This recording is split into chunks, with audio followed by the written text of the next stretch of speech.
Okay, I'm just going to ask the question that everybody's afraid to ask. And if it's been asked, because I go to live streams and whatnot, then I haven't heard the answer. But really what's bothering me in the Abraham community, it's kind of nobody's talking about it. If my understanding is correct, then according to you guys, Jerry died the wrong way. He died through resistance. Well, it's not possible to die the wrong way. We had a conversation about that was really satisfying here today. But Jerry's vortex was calling him. The resistance was about the physical calling too. That's what we were explaining. In other words, if Jerry had not been integrated with Esther, well, first of all, it's an unnecessary conversation to have, but if Jerry had not been integrated with Esther, his transition would have been much easier and would have happened long ago. Jerry had asked his questions that he presented to us in private conversation was all about wanting to understand what the non-physical is, wanting to know what that next logical step was, wanting to be advantaged as much advantage as he could. Always his desire is to uplift. And his opportunity to uplift now is greater from non-physical. Esther knows it and feels it all day, every day. But Esther's desire to hold him here physically, in other words, neither one of them consciously were willing to let go of all of the physical interaction that they had. So that was the resistance. If there's anything that Esther walked away from all of that feeling strongly, it was what we talked about briefly here, which is about not wanting to cling so much to life that you make the true involvement with what really is life more difficult to accomplish. The whole death thing is so dramatically misunderstood. Every day that Jerry and Esther were together, one of them said to the other, and then the other compounded it by saying it back, "We are so good together," you see. And Esther was not factoring in the togetherness that is still possible. Now that she knows what she knows, she would not have been a clinger. She would not have been someone who would have made it necessary for the resistance. But you got to understand, Esther has this work that she wants to do, and it's work that Jerry and Esther wanted to do together. She had this work that she wants to do that if Jerry had sat in his chair and been gone the next day, it is unlikely that Esther would have ever stood on this stage again. In other words, the devastation of the abruptness of that would have been unthinkable to Esther. But because of the way it happened, where months that he was cheering her on from home as he was watching the live stream exists because of her wanting Jerry to participate in these from a distance, you see. Right. And so as the gentle, comfortable, he had an experience that was pain-free, that was slow and gradual enough to provide for Esther the stability that she needed for a comfortable transition into this work, with him approaching it from another perspective, you see. Yeah. We are pleased that you have asked the question. And you see, the reason that the question is such a hard, that's the first thing that Esther thought of.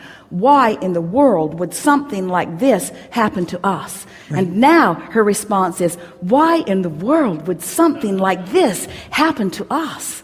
In other words, to understand that we are eternal, to understand that there is no death, to be able to take the subject that is the greatest subject of greatest resistance that most people are worried about more than all other things put together, and to be able to put it into a context where she can wholly explain that not only does she know that there is no death, but that there is nothing about it that is unwanted, you see. And so, as Esther is editing, she is mindful of what was, doing a little thinking about what was in relationship with what is. And she will be working on the editing of something, or of the choosing of the track titles, of the specific doing of the things that Jerry was doing. And she will feel her foot twitching in the way that his foot always twitched, or her finger fiddling in the way that his finger always fiddled, and then the clarity of what he was doing flowing through her mind.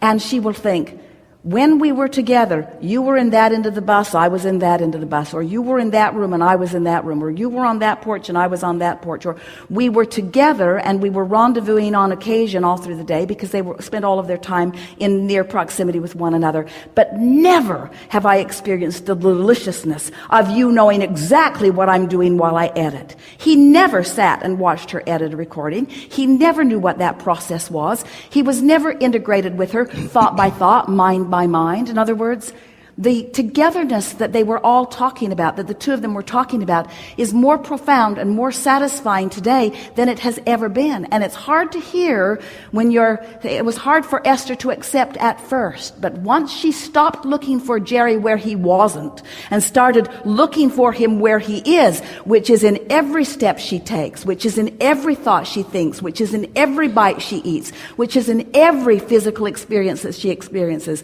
now she can feel the true integration of what a true soulmate is, you see. And now there is no lack that is being experienced by her. So if there is anything that Jerry wanted the world to understand, it is that it's okay. No matter what, it's okay. People are taking death experiences. We had a conversation about that early today, and wanting to compare the rightness or the wrongness and the rightness or the wrongness and the rightness or the wrongness. And we say, there is no wrongness, there's only rightness, you see.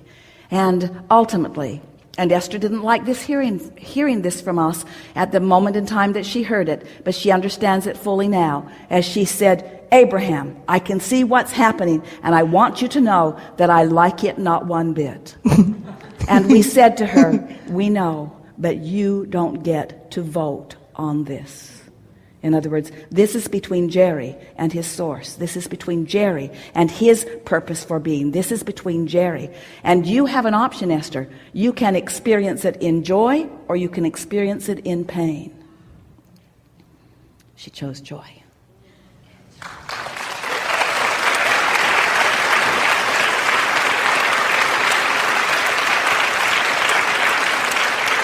So she has a friend who can see the energy of Jerry. She sees him all around, especially when we talk about him. He spikes up all over the place. Any of you see an energy in this room?